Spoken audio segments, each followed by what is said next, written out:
আজকে আমি তৈরি করব চিকেন 5 স্টার। এই চিকেন 5 স্টার তৈরি করার জন্য আমি একটা কাচের প্লেটে কিছু টমেটো কুচি, কিছু পেঁয়াজ কুচি, আদা এবং রসুন, সাথে শুকনো লঙ্কা, দুটো তেজপাতা আর কাঁচা লঙ্কা। আমি এখন এই আদা, রসুন আর কাঁচা লঙ্কা একটা মিক্সি জারে পেস্ট করে নেব। চিকেন 5 স্টার রান্না করার জন্য আমি বাজার থেকে 1 কিলো চিকেন কিনে নিয়ে আসছি। ভালো আমি এই গরম তেলের ভিতরে চিকেনগুলো ছেড়ে দেবো।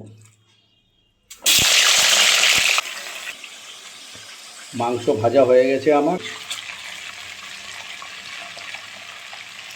কেটে রাখা পেঁয়াজ কুচি আর টমেটো কুচি, মশলা কষানো হয়ে গেছে। এখন আমি এই কষানো মশলাটা চিকেনের ভিতর দিয়ে দেবো।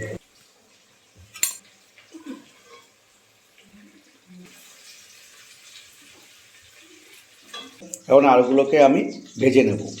আলু ভাজা হয়ে গেছে, আমি আলুটাকে একটা পাত্রে তুলে নেব।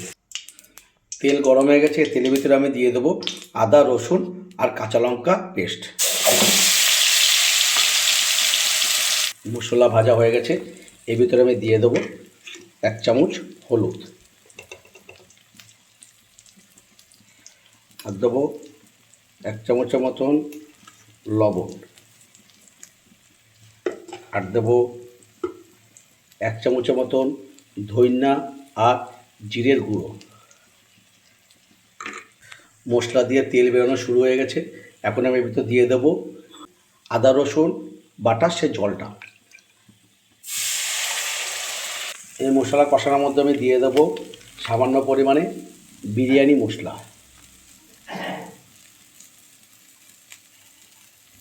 দেবো আমি কাশ্মীরি লঙ্কার গুঁড়ো, আর দেবো গোলমরিচের গুঁড়ো সামান্য পরিমাণে।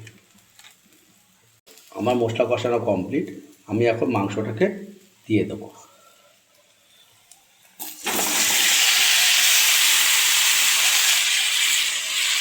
এর ভেতরে আমি দিয়ে দেবো ভেজে রাখা আলুগুলো, দিয়ে ভালো করে কষাবো। এখন আমি মাংস আর আলু হালকা আঁচে রেখে কষাবো,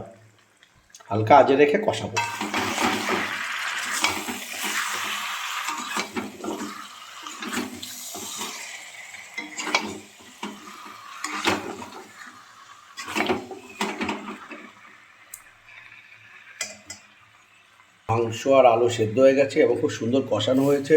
এর ভিতরে আমি দিয়ে দেবো 2 চামচের মতন টমেটো সস।